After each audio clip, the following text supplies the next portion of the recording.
Your business is one of a kind, so your website should be too. With Wix, it's easy, almost too easy, to create a website that's perfectly yours. Just tell AI what kind of site you want to build or choose from thousands of templates. Change whatever you want, whenever you want, and get everything you need to start running your business your way. No matter what you sell or what you aspire to be, you can do it all yourself on Wix. How many times have you wished you could be in two places at once? With Wix, you practically can. Wix's website builder is packed with powerful AI tools to make running your business online easier. Build a full site just by talking with AI. Get an AI agent to manage your sales and marketing. Or work like a 10-person team, even if it's just you. So you don't need superpowers to get everything done. You just need Wix.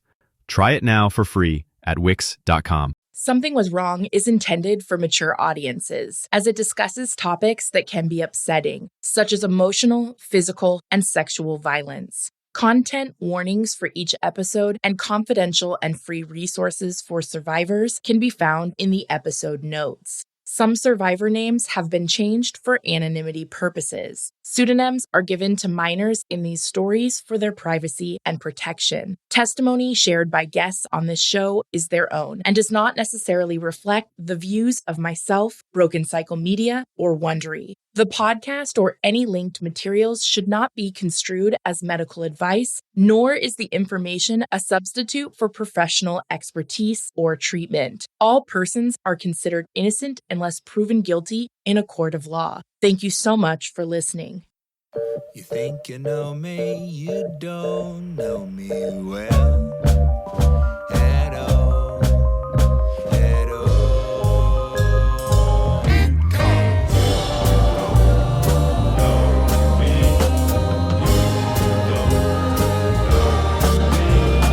you don't know anybody till you talk to someone.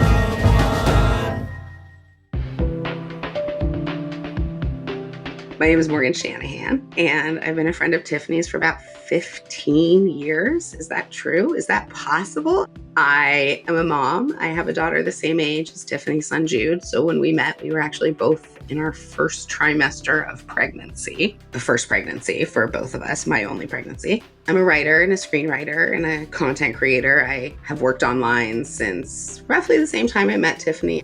I ran my own website for about 6 years that focused on parenting and mental health. And then I moved on to BuzzFeed, and I was one of the co-founding editors of the parenting vertical there.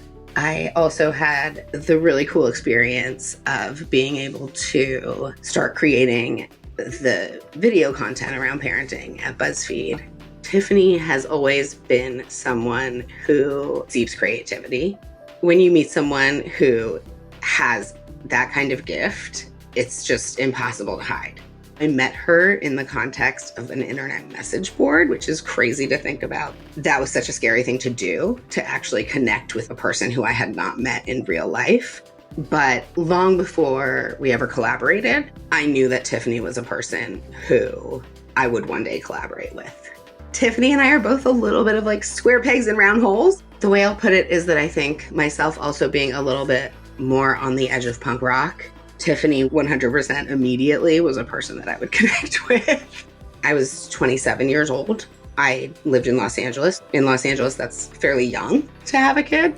Tiffany at the time, I think, was 23. And I just remember thinking that pregnancy was so terrifying for me.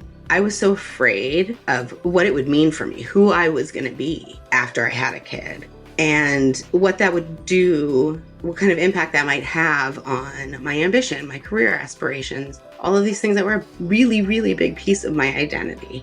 And there was Tiffany, just in love with the idea that this was coming at her, and just so full of joy and excitement to meet Jude.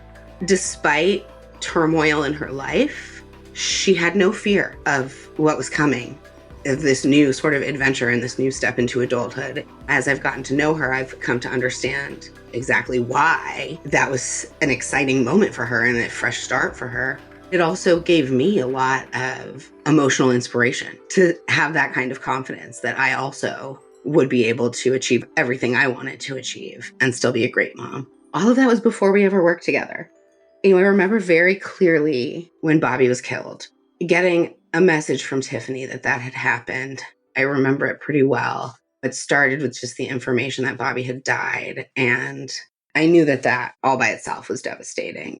It was shocking and there was a lot of confusion and she was obviously in a lot of pain and it was painful as her friend to even fathom that this was going on. She had these incredible mama bear instincts that she had developed from being such a devoted big sister, and the catalyst for all of that had been taken from her in such a cruel way. It had a huge impact on me to watch her go through that. She started to talk about Bobby. She started crying and she started to share a lot of the things that had happened that she had learned over the last few months. I felt very honored because she really allowed me to sit with her and listen to her, but she entrusted me with these really very big, very life altering, very personal things that she was going through, how she was feeling. The other thing that strikes me about that time is that Tiffany had empathy for the witness, who, of course, was also the caller. She had said to me, can you imagine you call for help and then this happens and you see this happen? The fact that she could think about what that person was going through was just incredible to me. We talked about all of the different ways that it was affecting her and everyone around her and her family and the gaping hole that it had left. And we talked about Bobby, who he was. Some of the things that people have gotten to hear about him from her, that he was so much more than the horrible way that he died. And that was a really huge turning point in our friendship that just solidified something that has never gone away. Tiffany is the kind of friend for me now where sometimes we talk all the time. Sometimes we can go months without talking. It doesn't matter. The relationship is always there. It's always supportive. And I'm always fucking laughing.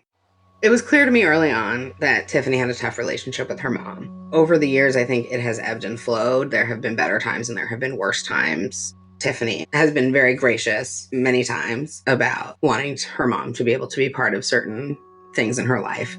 After Bobby's murder, she definitely tried to let her mom back in. They really gave it a try. I remember her talking about how Liz was coping as that shifted in the context of Bobby's death. That shifted into Liz looking to potentially gain from that and how that impacted Tiffany. I've definitely watched her struggle with how much she can allow Liz into her life.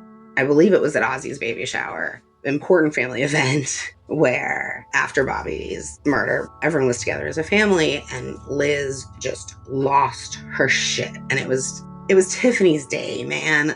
Another moment that I really saw just like some of the damage that Liz was capable of doing was once Bobby's case started to become a civil case, Tiffany started to struggle a lot with, or was visibly struggling with, the overarching feeling that Liz saw Bobby's death. Of course, as a mother, I'm sure that Liz was going through all kinds of things that I did not see. But there was a real sense that Liz was at a certain point looking to use Bobby's death for personal gain. That is just antithetical to everything that Tiffany stands for. That was a really hard thing to witness as a friend, but also just to see the professional wherewithal that Tiffany was able to maintain while also dealing with some of the most traumatic family dynamics that most of us never experience. It's just so clear that she has somehow managed to put Liz in a box in the way that she has moved into a place where she knows that she is not the damaged one, that her mother is the damaged one, that there was nothing wrong with her. There was something wrong with Liz. And I think that revelation for her has helped so many people. After the baby shower incident, very shortly after that, Ozzy arrived. I threw up all day, every day, the entire time I was pregnant with him. The second he came out, the vomiting stopped. So that was fantastic. Jude was 6. Ruby was about 3.5. So preschool. It was just exhausting. Yeah, it was just exhausting. I'm glad I did it when I was young, physically speaking. Now I go up the stairs and it's like snap, razzle, dazzle, crackle, and pop. Like I can't imagine having the surgeries now and stuff, but maybe also my body wouldn't be so beat up if I hadn't had so many babies in my 20s so close together, but no regrets, 5 stars.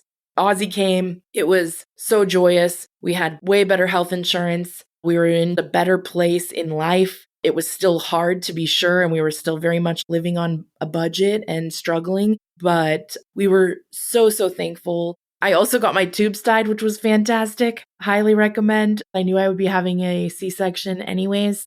It's wild as fuck because I already had 3 kids. They're literally telling me after I had Ruby, don't have any more kids because you could die, just because of all the health complications that I had. I had preeclampsia. When I found out I was pregnant with Ozzy, we were ecstatic and we were super excited, but it was a definitely no questions asked, tubes tied, or needed some sort of birth control plan for future because I was tapped out, and financially it's so expensive to raise children, especially in California. They made me take a whole class and they make you read all these horrible scenarios. Like, what if this happens? Will you still be happy with this decision? What if this happens? I'm like, no fucking planet. Men to get a vasectomy do not have to do any of that. It was just very ridiculous. And then during the delivery, the doctor who was delivering Ozzy asked me so many times, are you sure? Are you sure? And I'm on fucking morphine, cut open like a frog. They're taking Ozzy out, or Ozzy's already out at this point, I'm pretty sure. And he's like, are you sure? Trying to make it as emotionally difficult as possible. And I was just like, stop asking me. I'm sure.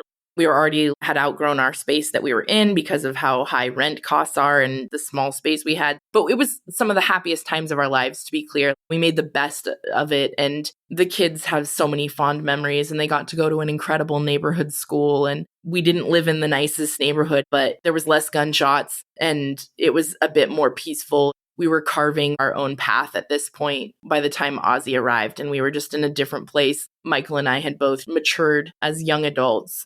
It was definitely a different environment that we brought him into versus where we were at when we had Jude.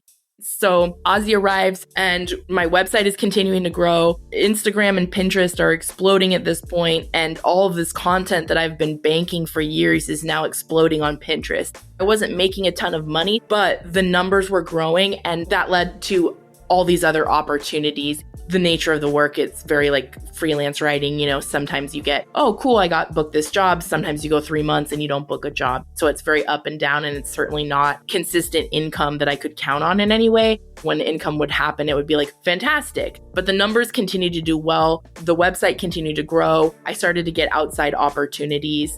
Morgan, who I met actually through online mom pregnancy boards. Shout out to thebump.com. If you know, you know. And we actually randomly met on this message board. It's kind of funny because I honestly wasn't very active on this message board. Somehow her and I connected. She was a blogger and she's from California. She's the lady to my tramp and fucking hilarious. Amy knows her as well. We've all been friends for quite some time. She's fantastic. And so she was working at BuzzFeed. A lot of people will recognize her. She was the hot mess mom on BuzzFeed. She did a ton of video parenting content for them for years. And she started to work on more video content, and she was working on some body positivity styling videos. And she knew about my writing and the work that I did and my personal journey. We kind of were always like, Tiffany, you need to have a blog. The things that come out of your mouth, man, come on. She's so smart. She's all the reasons that something was wrong is the huge success that it is. She had a children's fashion blog. She was also, besides being a talented makeup artist, it was very clear that she also was an incredible stylist. She had an ability to put together an outfit, a unique ability. The outfits were also unique, but the ability itself was unique. Watching her start to flourish in this new way where she was putting her work out there and getting positive feedback. We had the opportunity to go to a few professional events together. We were still sort of operating in parallel at that point. In 2016, I want to say, I had been at BuzzFeed for a couple years already. We were starting to do parenting video content. I was putting together a video where the stylist, I was using someone in-house, someone who was local, someone in Los Angeles, and they bailed on me. Tiffany was planning a trip down for a professional event that we were going to attend together, and it just clicked. I was like, oh my God, Tiffany's coming here.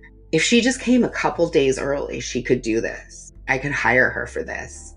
I called her and she's Tiffany and she was like, hire me. I don't care. You need help. I'm coming. But she was also very excited to be able to come down and dig into some of this content that we were making, which was a lot of the things that we as mothers experience around body image, as you're getting older, as things are changing, as your sense of self is changing, as your style develops from being an early 20-something to a late 20-something to an early 30-something. She was just brilliant. She drove down, I think she drove overnight. She got to my house like 5 o'clock in the morning or something. I don't even know if she went to sleep. She put herself together, looked amazing. We got on set and she was the star. Not only did she know how to put the people in the video at ease, but she was also able to anchor the video. She got up there, she was styling everyone, she was telling everyone exactly what she was doing. In the very short time she had to prepare, she was able to get in touch with the sponsor and figure out what clothes she could incorporate from the line that we were promoting. To see her leap into action and just instinctively know what to do was not surprising to me, but I was yet again in awe of her. I think we shot 2 videos that day, back to back, and then we went straight down to Laguna Beach from Los Angeles that night for the event that we were going down to. But after that, it was like everybody wanted a piece of her. All of the other shows, all of the other producers. I mean, I definitely continued to have her in videos, but I was like, this is my secret weapon, man. Am I really going to have to share her? But of course I had to share her. I could not share that brilliant woman. It was really awesome to see the reaction that people had. The videos were really impactful with the audience. To collaborate on that with her, something that I was passionate about and wanting to start more conversations around, and have someone as self-possessed as Tiffany, who has been through what Tiffany has been through, who has the sense of self to counsel other women who might be struggling with their body image. I won the freaking lottery. I pulled her in, and then, it was like hard to book her after that. Everybody wanted to have her on their productions. The first video that I did with her, I couldn't freaking believe it. And this is peak BuzzFeed days. I didn't make a ton of money on the videos, but obviously the exposure, it was one of those rare circumstances where when they say we can offer you exposure, it was true. So I remember preparing all the looks and being so nervous. It's also important to note that after Ozzy was born and after losing Bobby and after the situation with Liz, I was typically with my disordered eating when there's these big, heavy moments or big shifts. Sometimes that triggers for me a year plus disordered eating after having 3 kids and the trauma. I had joined a gym. I also believe in physical exercise and eating well and how it benefits your mental health. And so I wanted to join a gym to help with my anxiety. Also, they had classes for kids and stuff like that. Then I got involved, unfortunately, in a weight loss contest.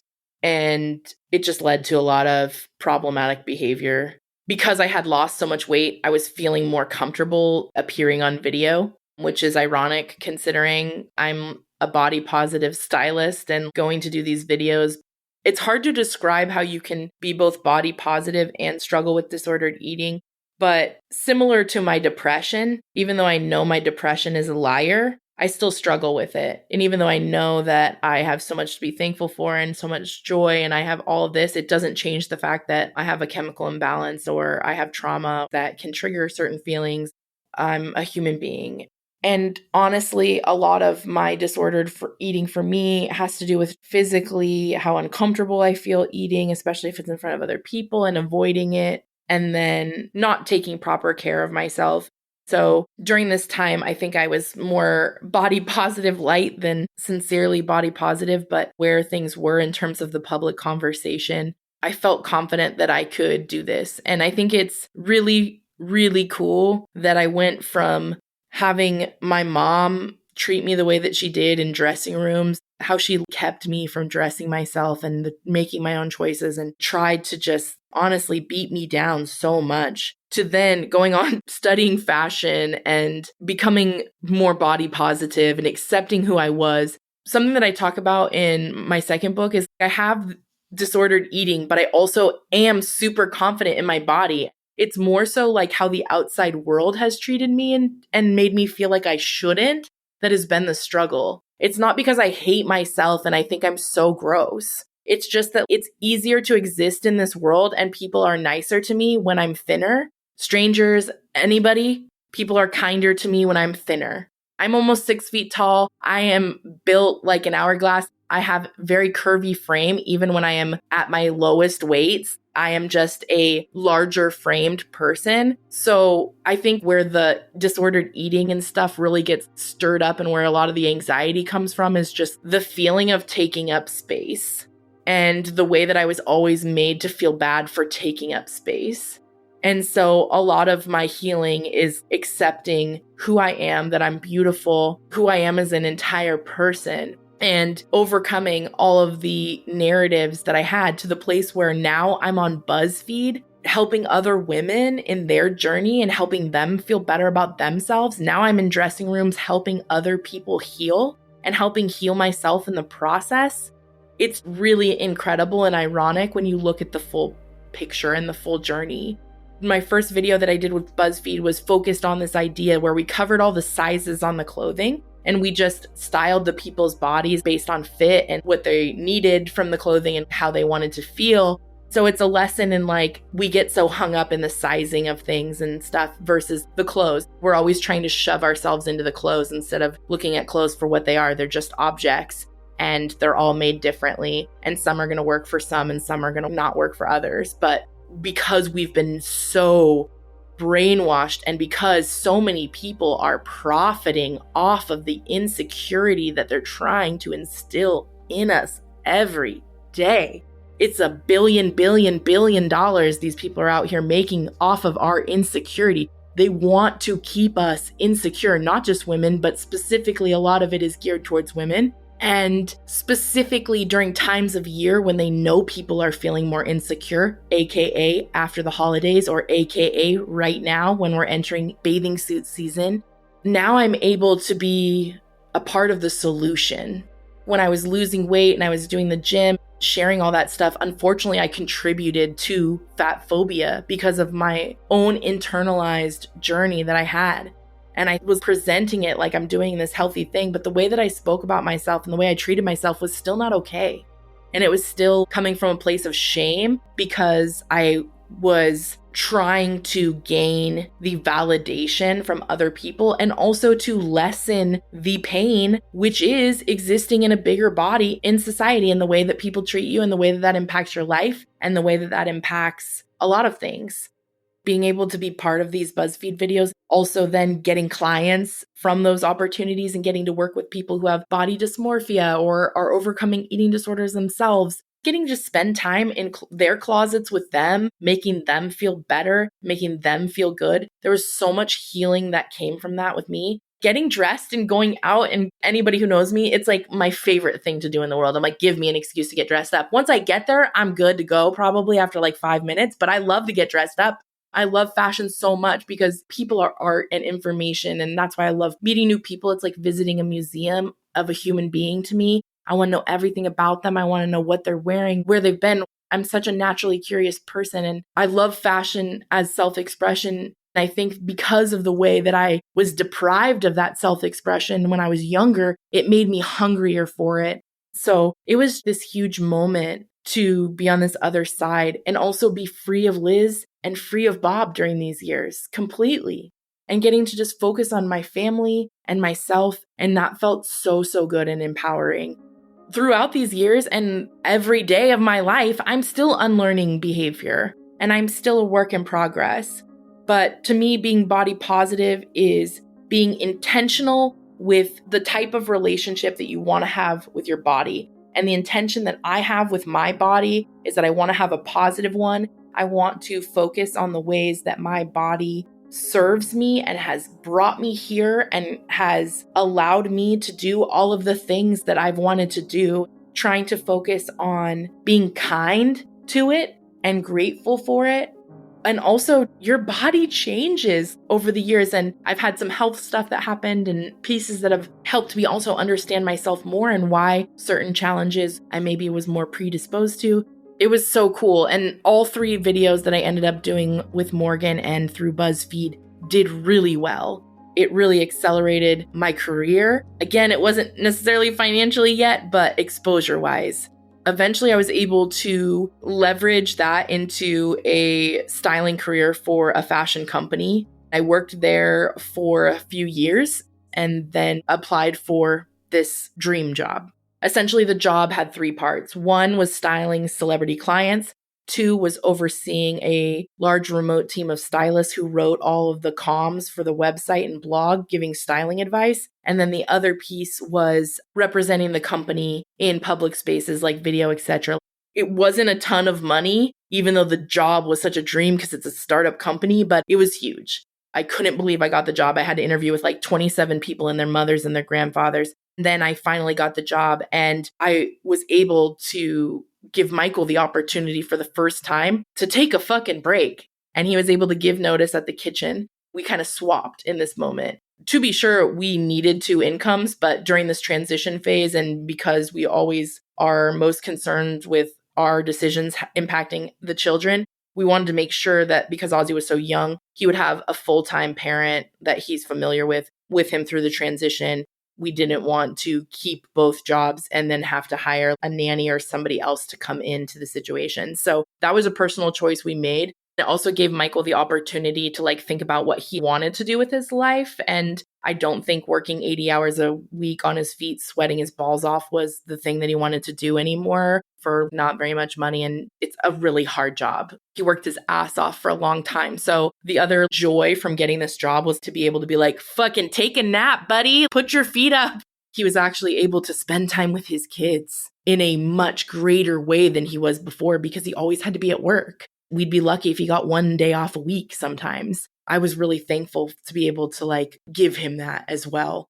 Of course, it would mean me being away from the kids more, but I knew we could navigate it and we could figure it out. And this is when I started commuting a ton from Sacramento to the Bay Area. And this is pre-COVID, so everybody was still living in the Bay Area, but the traffic was horrible. And so I would spend hours and hours in the car, in the ferry, and et cetera, et cetera, et cetera.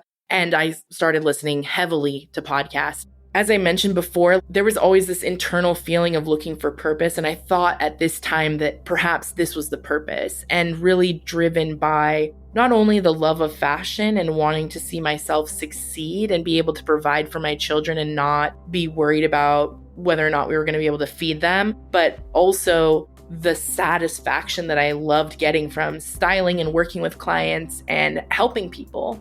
While I loved the job, it was extremely difficult for a plethora of reasons. The commuting, the amount of travel that I needed to do, the amount of hours that I was working versus the amount of pay that I was getting, it didn't make any sense anymore. That started becoming clear.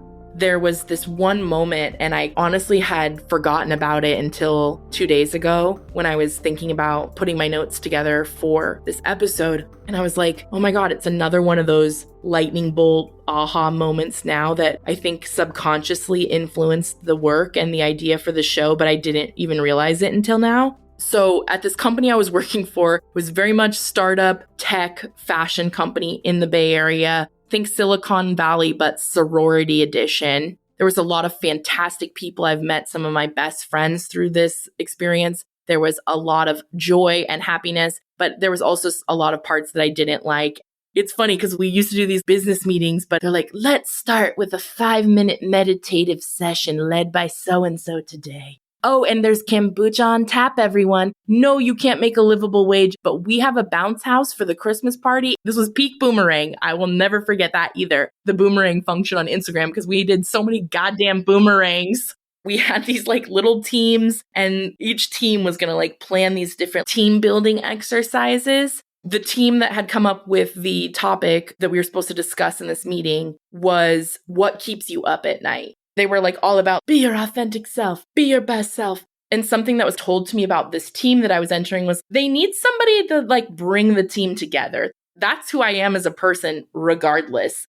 If I'm standing outside and there's two moms talking to each other and there's another mom who's standing off to the side, I'm going to bring that other mom standing off to the side into the conversation. So we're in this meeting. What keeps you up at night? Some people are dancing around things and this is a really heavy question, right? And me being way too honest, I was told I was too authentic.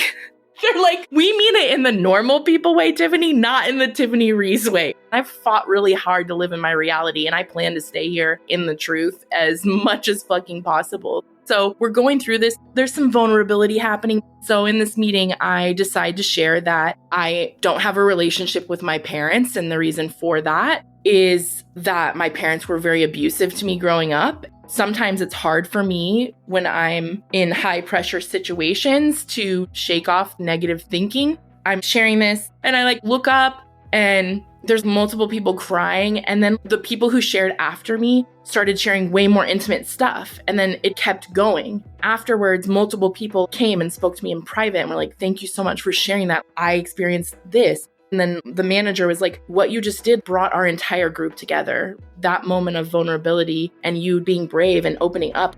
Now, when I reflect on that, I didn't even realize it until these last few days, how much that influenced subconsciously where I am now. Seeing that payoff of when you share, it helps other people and it makes other people less scared to share and live in their truth. And you can share however feels comfortable for you. It can be one-on-one. You can write in a journal. I started writing about my experiences for a long time before I was able to speak about them a lot. Even though the job was really, really stressful and difficult and the hours were long and the commutes were long and stuff, I'm so thankful for the friendships I gained. I took a lot from the experience, but I started to recognize that I wanted to do something else, having that deep desire for purpose and realizing that wasn't it. What does it mean to move at the speed of AI? It means thinking big and moving fast. It means running like a 10-person team, even if it's just you. With Wix, it's possible. Create a website that's as unique as your business. Launch a new campaign or test new ways to make more money without slowing down. Think it, build it, scale it, all with AI on Wix. Your business is one of a kind, so your website should be too. With Wix, it's easy, almost too easy, to create a website that's perfectly yours. Just tell AI what kind of site you want to build or choose from thousands of templates. Change whatever you want, whenever you want, and get everything you need to start running your business your way.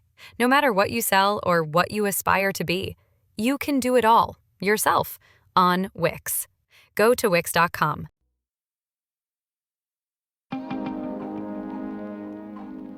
Also, I missed my kids and I was really sick of commuting. I was able to transition to a full-time role working remote for less money, but thankfully by this time, Michael had gotten a job working with the homeless community. He ended up finding his purpose in life through being able to just explore a different path. So we were able to swing it. We both were working, and now Ozzy was a bit older and all of the kids were almost all in school. And because I was working remote, I was able to take care of him and work at the same time. The grieving that happens when you got your degree in something and you've been chasing this one thing and then you maybe realize that it's not actually your truest passion and maybe there's something else that you want to do that speaks to you more. As I've shared throughout these episodes, I was the weird kid that watched documentaries. My MySpace profile just used to be a list of 200 documentaries that were my favorite. What I love about documentaries is that it's people sharing their experiences. I love people and I love learning about people and sitting with people. I love a slow burn. I want to know everything about everyone and everything that occurred. That's just my curious personality.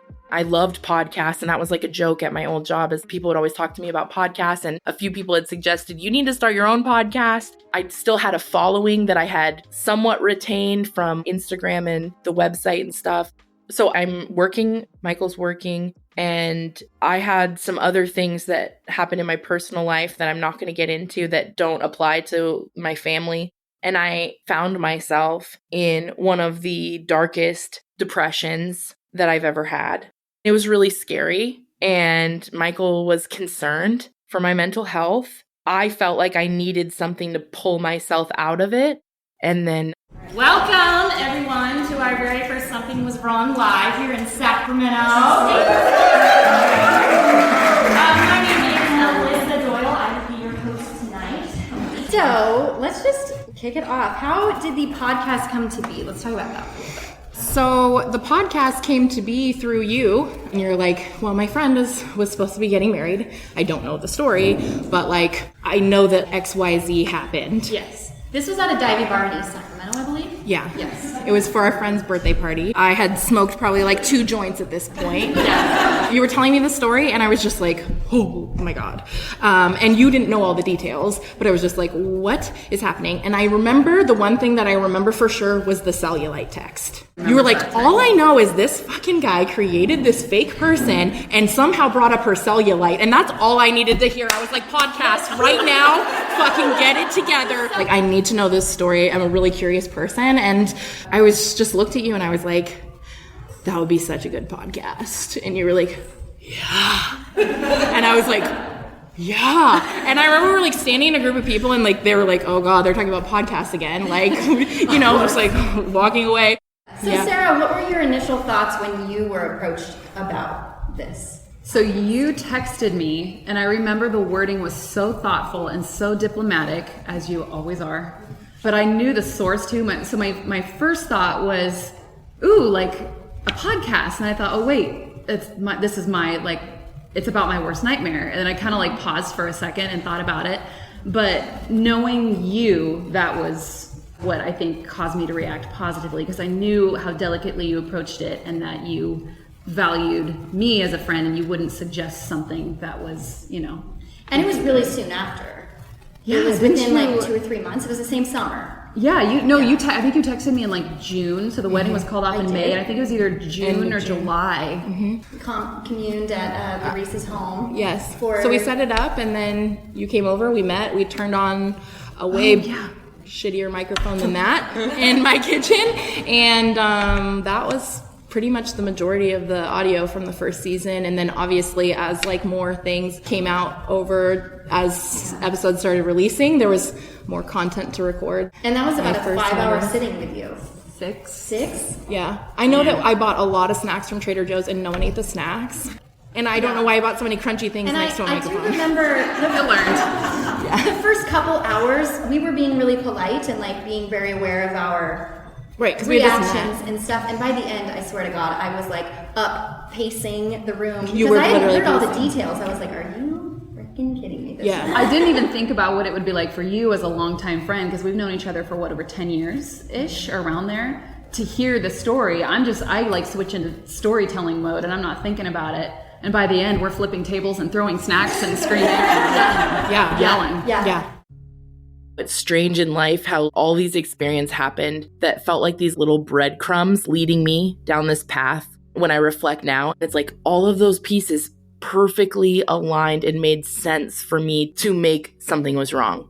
And that's really mind-blowing, because I'm not one of those people who's like, oh, we have to make toxic positivity and purpose and tie everything up in a bow. And like, no, some shit just sucks and it's fucked up and that's it. That's all you can say about it. But honestly, when I reflect and think about the internal feeling that I had once I entered the workforce, and even before, just as a human being who had gone through all of this trauma and pain, I knew in my soul that I was supposed to like do something with this. I didn't know what it was, but I knew that I needed and wanted to make purpose and human connection out of my experiences. I had this deep yearning for that. And once the idea for the show came into my brain, it was like one of those record scratch, everything in the movie, like that's why I often use a lightning bolt for the logo for Broken Cycle to represent that, because that's what it felt like. It felt like this like lightning bolt in my brain. This is it.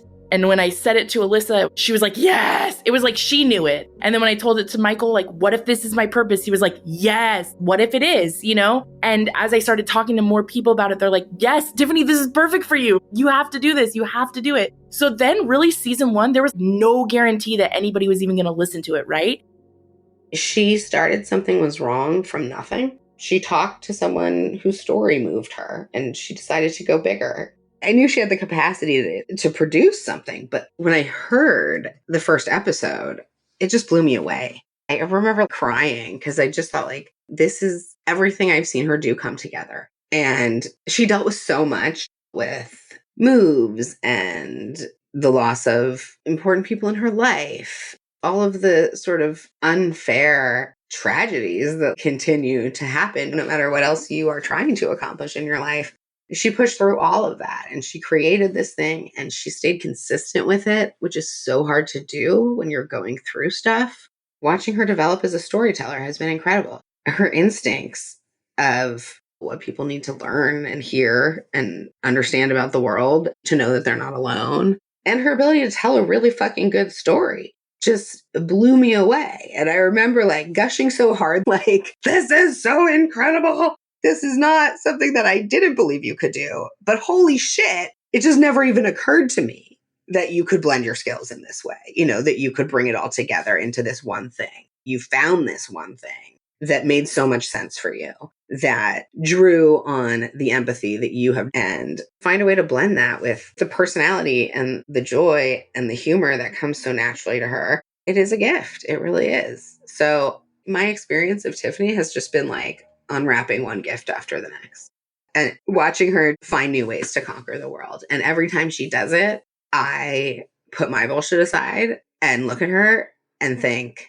there is nothing that you cannot conquer. I knew that I wanted to prove it to myself. I knew that it would mean something to Sara and her family, and it would give her the ability to point people in a direction and say, if you want to know about this, press play, because she was also sick of talking about it. And that's one thing she talked about on the season. And it was all of these moments and all of these pieces, as fucked up and horrible as they are, somehow they all came together and made this incredible tapestry, this incredible puzzle that clicked into place. And everything changed. It was way bigger than we expected, though. We didn't expect anything that crazy. No. We expected, okay, maybe the guy's cheated. Maybe the guy's married. Maybe, there's a child somewhere, like something devastating, but not this sick. You think you know me, you don't know me well at all. Some shit has come out of the frickin' woodwork. For you to call off a wedding days before? You think you know me, you don't know me well at all. My chest goes cold, like this, just tight. I can't breathe. No, please God, no. You can't be implying what I think you're implying. I take my time every day. There were no red flags. It didn't get automatically easy. Let's be sure. There was still years and years of heartbreak and stress and anxiety and depression to come, even after the podcast started.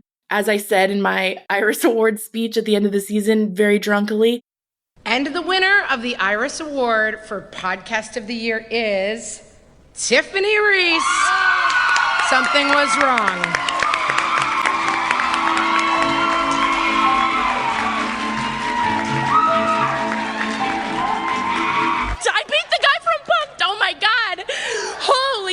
I'm so sorry. I was not going to scream. I was like, be a professional, Tiffany. Oh my God. What was I thinking? That would never happen.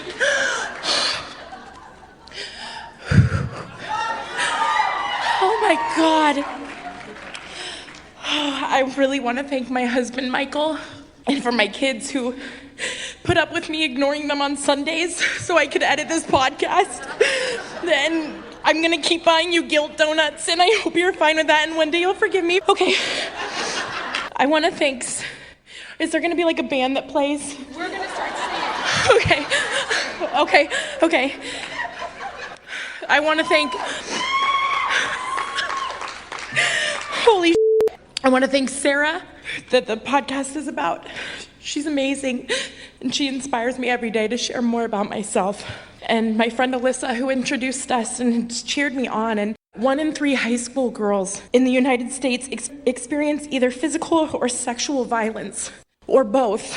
And emotional abuse is even more common and difficult to measure. Women ages 18 to 24 experience the highest rates of intimate partner violence and psychological abuse. I just wrote a note to myself, you are okay, at the bottom of this note card. Oh my God, I'm up here so long, I'm so sorry. I took 10 years to get here though, so like, you're fine. Okay.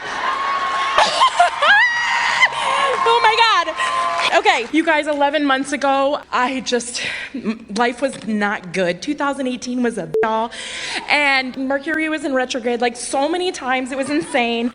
And I fell into the deepest depression, and I thought I was a failure. And I literally said to my husband, what if I never feel successful again? Well, you, imposter syndrome, because I have a trophy now. Okay. And making this story helped bring me back to life. And I can't be here without all of you, because you are an amazing community of empowering women, and I am so lucky to know each and every one of you. And if I don't know you yet, we're dancing. And the last thing I want to say is just, if you're sitting on an idea and you're thinking, I want to do that, but I don't know how, you'll figure it out. That's what YouTube is for. I didn't know anything. I just won Podcast of the Year off YouTube video tutorials. You can do anything, so please do that thing, and you will be here next year. So do that thing. In your soul, if you have experienced that feeling or there's that desire in you and you feel that connection to an idea, or you're trying to essentially tap into your purpose and what you want to do or what you want to move forward, when you get that lightning bolt feeling of this could be something, listen to it. It is so powerful. So powerful. It's just wild. Your wildest dream. I already cried this morning talking to Michael about this. When I think back to myself and who I was 5 years ago and where I was and where I am now, I wanted to die so many times. And thankfully I made it through those feelings. And now it's all I want to do is live. It's such a joyful feeling. And it's taken so much work to get to this place where I am now. It's still not perfect and it's still really hard all the time. But wow. Connecting with yourself and trusting yourself. When I started season 1, I remember saying to many people, even if the only thing that happens is Sara and her family and a few of my friends listen to this, it will be worth it, because it's not about making this for anyone but her. I will feel so proud of myself. I was coming out of such a dark depression that I needed creativity desperately in a new way, and I needed to be challenged. I wanted to find purpose so desperately that I was the worst case that could happen is that I make a season of an audio documentary, which I've always wanted to make a documentary. The worst thing that happens is I prove to myself that I can do that. And I make Sara's life a little bit better and hopefully make her feel a little bit more validated and understood. Hopefully, if we can teach people a couple things along the way, fantastic. And now the show is heard in every continent, I think, except Antarctica. I'm still working on you, Antarctica. I think there's about 4 of you there.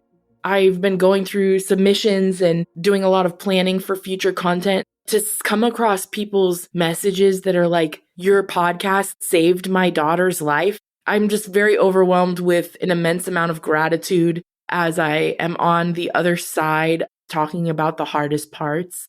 I feel like I'm really living out loud in bold font, exclamation points, for the first time, really, really doing it sincerely, genuinely, fully.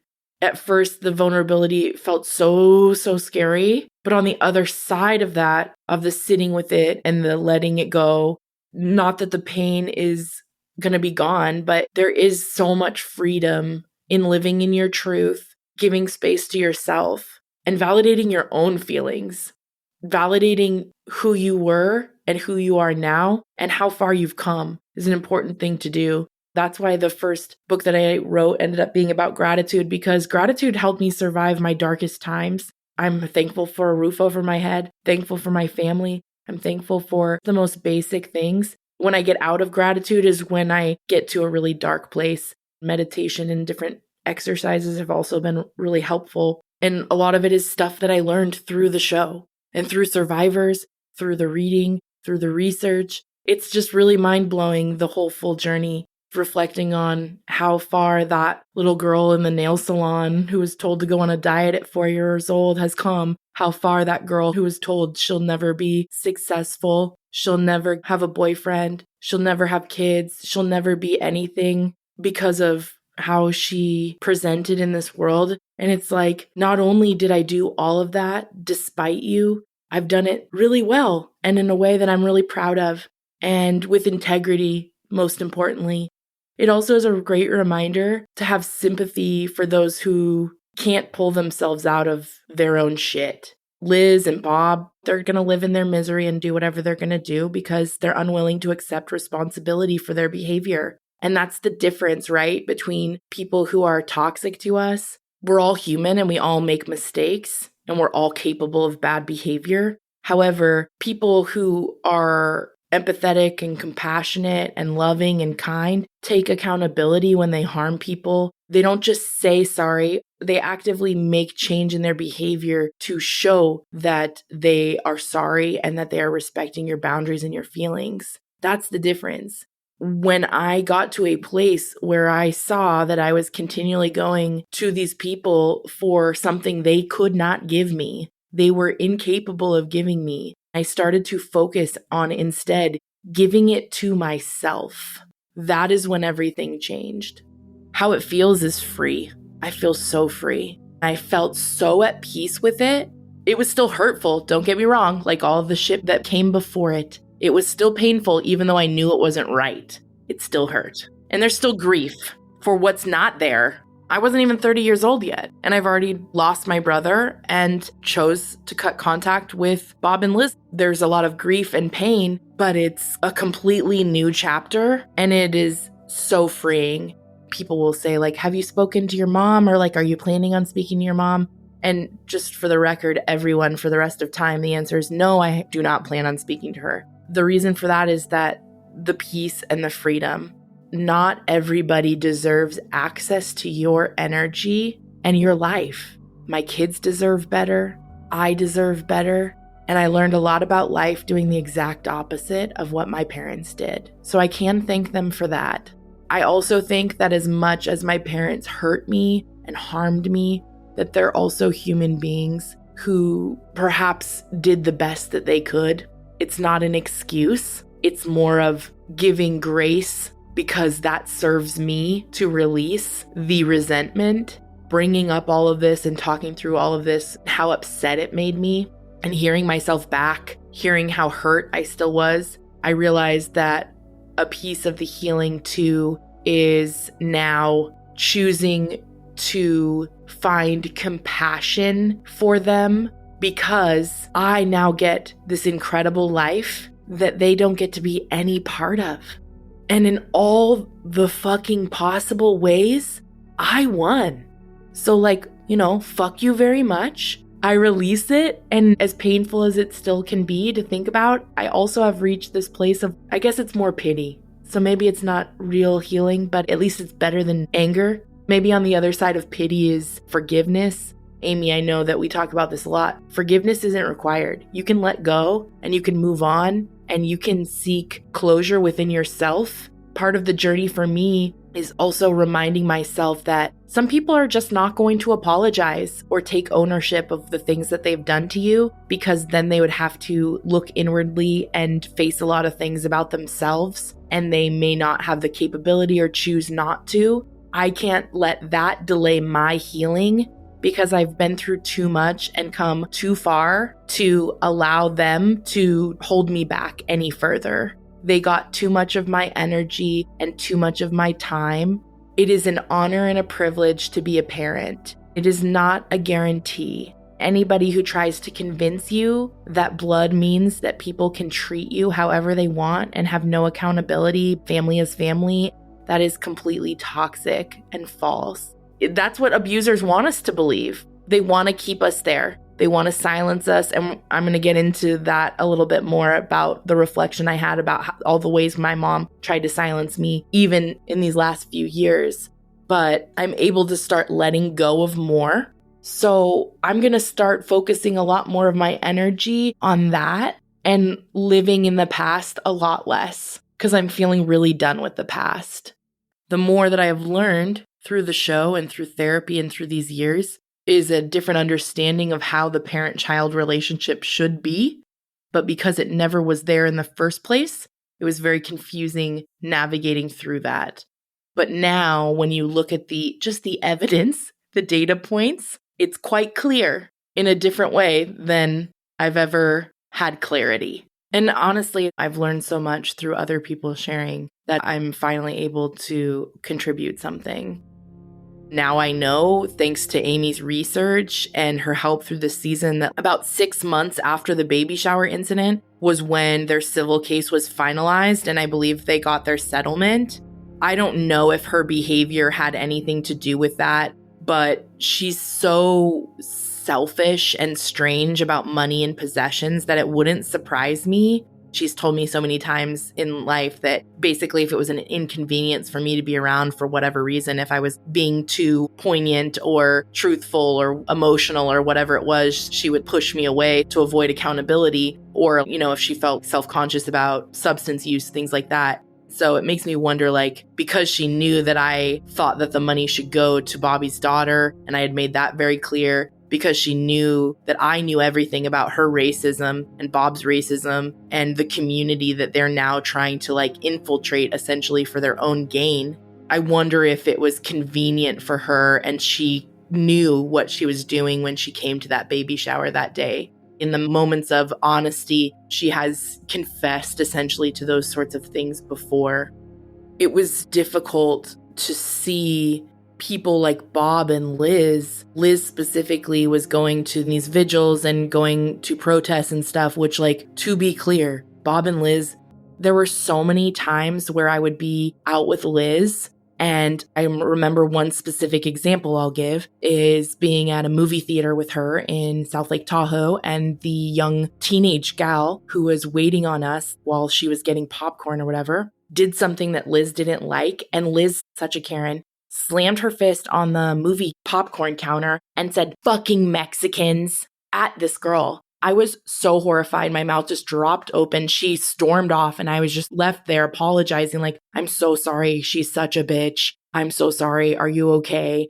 And that was so much of my fucking life. When I reflect to this, it's like being fucking stuck with these miserable people for so much. And so that's why there's also so much freedom on the other side of it. So it felt really fucking weird to me to go to these police brutality marches and see Liz get up on a stage where most of those families are Black, brown, and indigenous people because they are killed at much higher rates than the white population. And seeing her essentially using this community to serve her own interests, because that is what she told me. She told me that research that they did of ways to sort of put pressure on the police in civil court was to do these things and take part in it.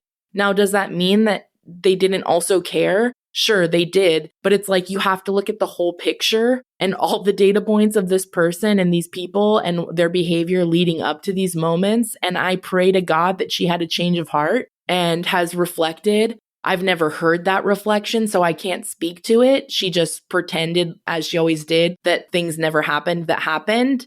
It's always been very layered and hard to do it without telling the full story, which is why I'm so thankful too to be sharing the story on the show, because I feel like I'm able to do it in a much more honest and clear and hopefully full picture. I think two things can be true. I think they cared about Bobby and were very much harmed by his loss. I also think they are racist people who will take advantage of any situation they're put into if it serves their interests. It doesn't change any of my beliefs in whether or not families should pursue civil action.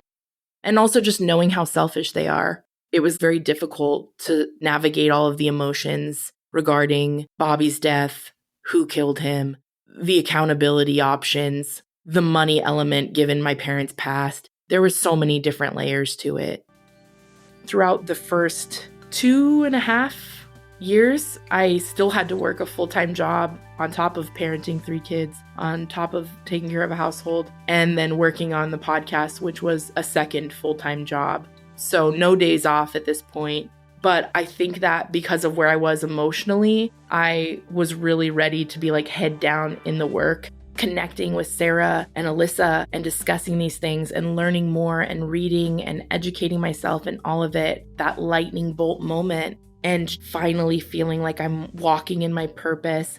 It was hard, to be sure, taking some of the feedback in season 1 and all the drama and all the stress that comes behind the scenes and stuff. There's a lot to it, but the good exponentially 1,000 times outweighs the negative. I wanted to prove to myself I could. And I also wanted to help Sara. And I also saw the importance of her story and was drawn to her story in many ways because of my own experiences. And also digesting so much in the true crime space and seeing areas of opportunity for more survivors' voices, more empathy, more ethical content and consumption, observing all of that, and then taking stock of what I had to offer and my desires as a creator. I saw the investment could be really life-changing of my time, even though there was no guarantee. And I knew that no matter what, I would gain a friend, I would learn a lot, I would prove something to myself, and maybe I'd help some people. And me and Sara said from the beginning, if we help one person, great. I also shared with Sara that I saw the opportunity that, there could be potentially many seasons of people's stories. The body image abuse and catfishing and the unique circumstances of her story when I heard it really drew me to want to meet her and validate her feelings and connect with her and know everything about it. Also seeing that this is the perfect example of when these things escalate and they continue, how they can lead to much more dangerous things, and seeing the opportunity where we can educate people, specifically young people who are listening to podcasts at higher rates than ever before, knowing that we all want more ethical content and want to hear more lived experiences, but also educating the next generation of people, like my children, so that they can avoid these things, because I saw that was often missing within the content. Working on season 2, I was also working on writing my first book, which was a journal, and then my father-in-law died. We lost Papa around season 2, season 3. He was very important to our entire family, and he really was a dad to me in a way that no one else ever actually was. As imperfect as our relationship was, I know he loved me very much. I'll never forget on Mother's Day or my birthday, he had given me a card. And he wasn't a man of many emotional words, but I also could kind of bring out a soft spot in him because I'm the type of person like, oh, you're not going to say you love me? That's fine. I'll just tell you 10 times. I love you. I don't care. But he wrote on this card something along the lines of like, I'm your dad. Sorry, whether you like it or not. The podcast, I was not making even as much as like a part-time job. It was costing a lot of time and energy. I was so invigorated by the response, the community we were building, by that purpose that I was finally feeling. And even though life continues to be hard and things continue to get hard outside, finally living in your purpose and being able to also work so intricately with something that you are so passionate and have so much lived experience with is an incredible blessing and a gift. I'm just really, really thankful for every single survivor who has ever trusted me, from Sara and every person who has come after her. And it's like going from having this very isolating childhood where like the TV and my tapes were my friends and plants and sports and these things, going from feeling so isolated and alone and feeling at times like nobody could understand, to now getting to have these conversations with people all over the world in such a meaningful way. It's fucking Bonkstown. It's ridiculous. The book that I wrote, Irreverent Self-Help, is how they described my writing. It was written by me and Morgan together. When I moved on from BuzzFeed, I took this kind of funny turn into book publishing, and I found myself with the ability to suddenly hire writers and get books published. Tiffany was, I think, on season 2 or 3 of Something Was Wrong, just continually leveling it up.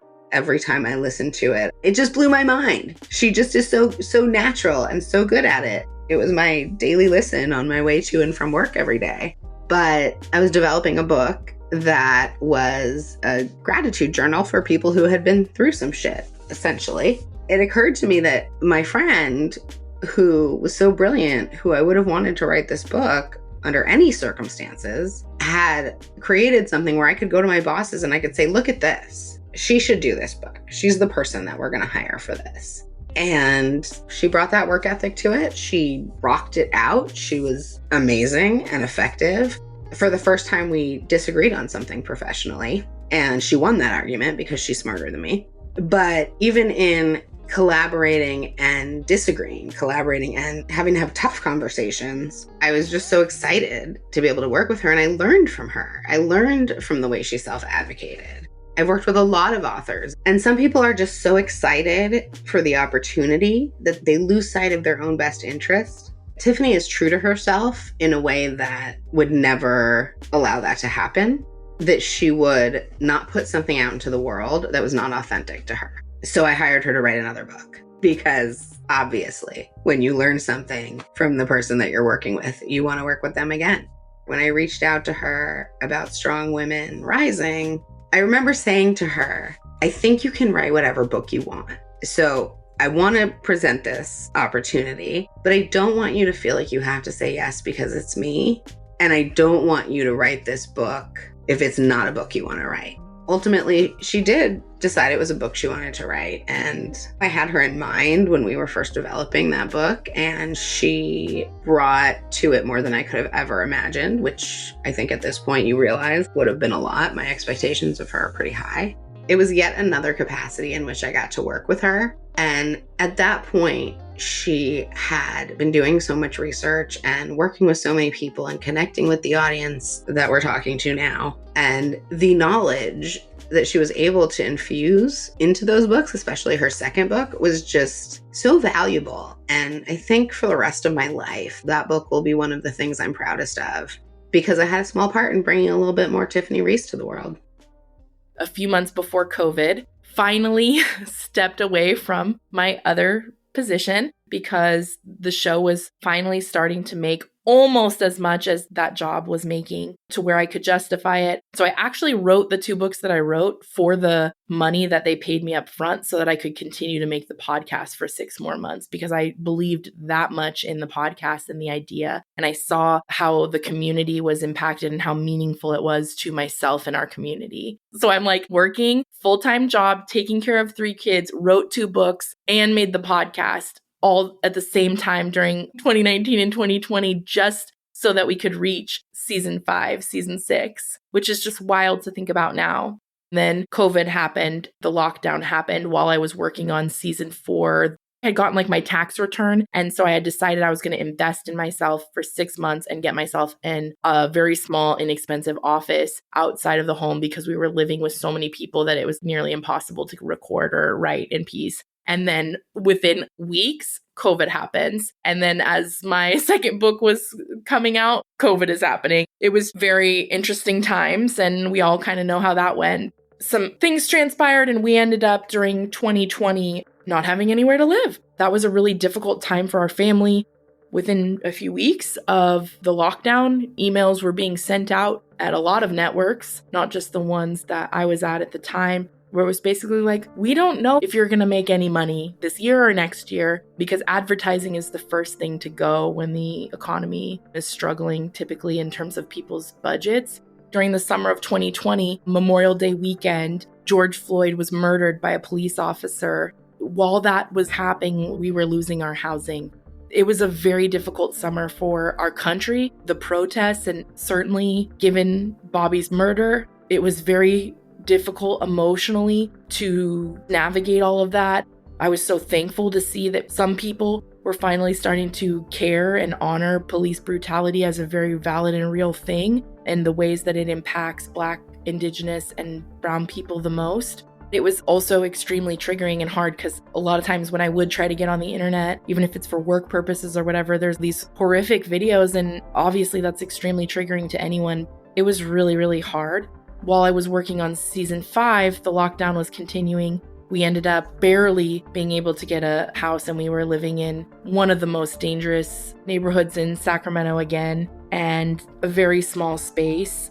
We didn't have a washer and dryer. We didn't have a dishwasher. Our house backed up to a very high crime pocket. It was really difficult. And I think you can hear that in season 5 and season 6. Actually, I don't listen to the episodes back once they're really out and done unless there's a reason that something's flagged or a reason that I specifically go back to content, just because I'm always focused on the next thing. But I was really, really depressed. We were struggling financially. Michael had taken a new job that was hopefully going to be better for our family long term. And during COVID, after a few months of being there, the restaurant closed. And the day after Christmas, actually, he had to lay off every employee of the store, including himself. It was really scary.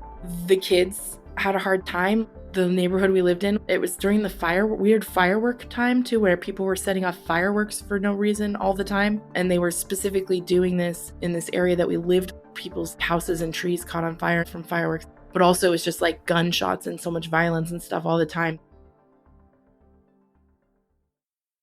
I'm here on the job site with Dale, who's a framing contractor. Hey, good morning. Dale traded up to Geico Commercial Auto Insurance for all his business vehicles. We're here where he needs us most. Yep, they sure are. We make it easy for him to save on all his insurance needs, all in one place, with coverage that fits his business and bottom line. Oh, I shouldn't have looked down. It's all right. We're so far up here. Look at me. Take a deep breath. Oh, I'm good. So good. Get a commercial auto insurance quote today at geico.com and see how much you could save. Get more with Geico. Lowe's has the Labor Day deals you need to give your home a new look. Buy one, get one free select interior paint via Visa gift card rebate. Then, add the final touch with 2 for $8 on select 2.5 or 3-quart mums. Refresh your home and save big while doing it. Lowe's, we help, you save. Valid through 9/3. Mums offer in-store only. Selection varies by location. While supplies last. More terms and restrictions apply. See Lowes.com/rebates for details.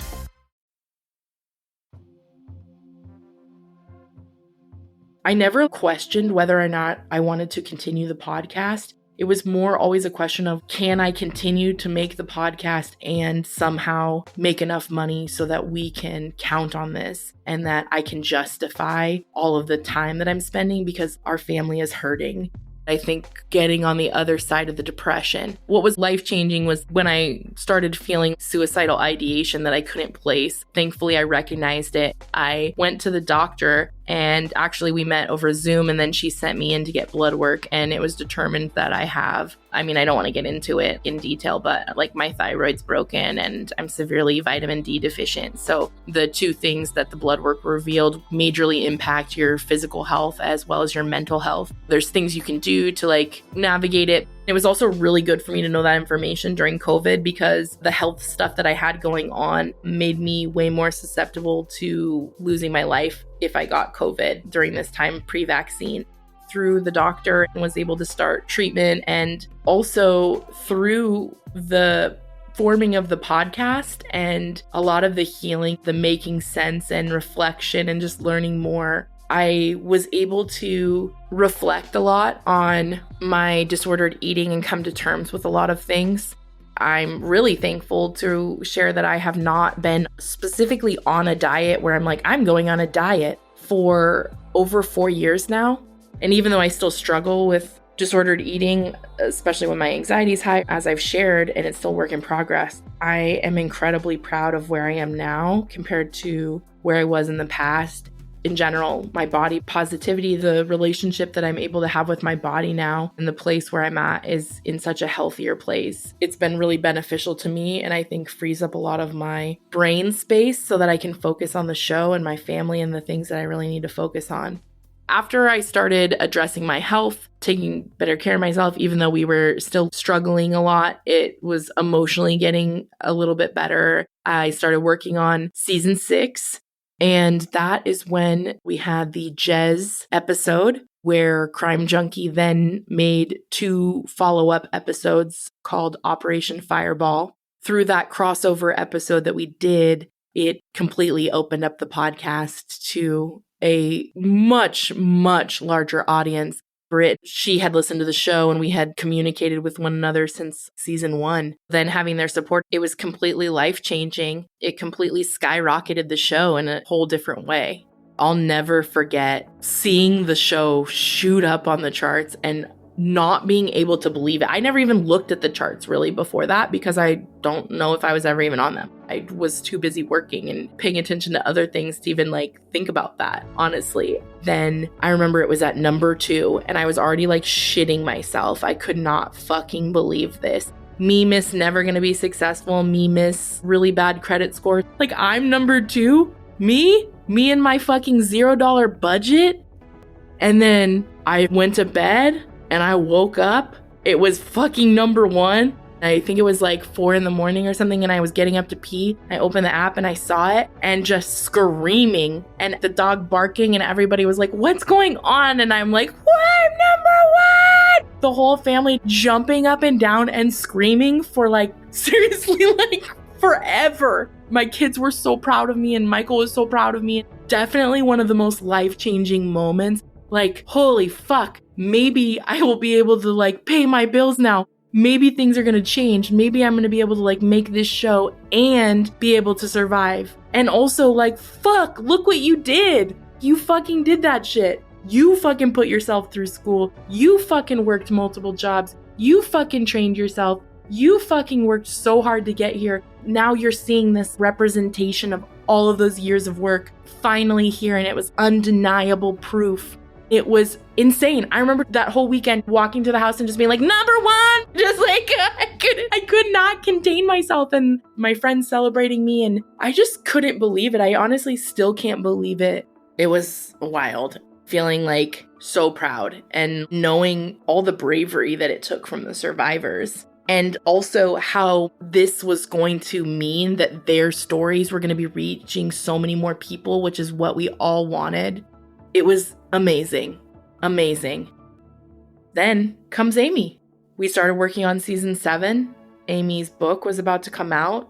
I instantly was connected to Amy and was also so proud of who she was as a human being. Just hearing a brief summary of what she had overcome and what she was doing with it. And I instantly was like, whatever it takes for us to work together, let's make that happen. And also, Amy, by the way, Audio Chuck might be trying to sign me.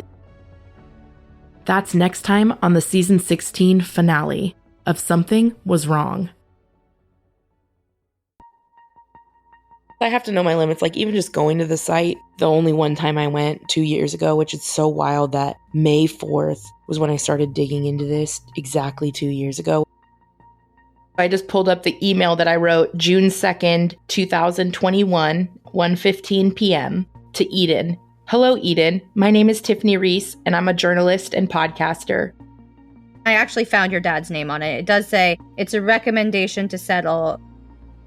He got out of prison eventually, and he was staying in facilities for unhoused persons or persons who have just gotten out of prison, and had been spotted by somebody I knew. And that's how I found out he was staying a block away from me at the time. I hadn't Googled him or looked him up in so many years, and then I do, and here's this article about his newest scam that had just come out 2 months prior. Read 3 sentences, but the second one is what is mind-blowing. It says, to hear Bob Henning talk about coffee is an educational experience, to say the least.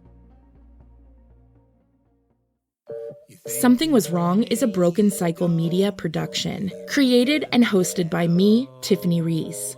If you'd like to support the show further, you can share episodes with your loved ones, leave a positive review, or follow Something Was Wrong on Instagram at Something Was Wrong Podcast. Our theme song was composed by Glad Rags. Check out their album, Wonder Under. Thank you so much.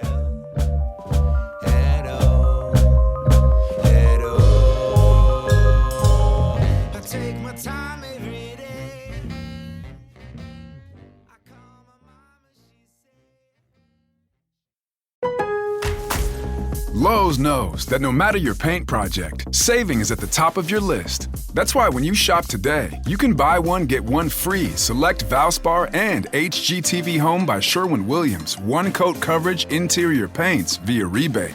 Shop these deals in-store or online today at Lowe's. We help, you save.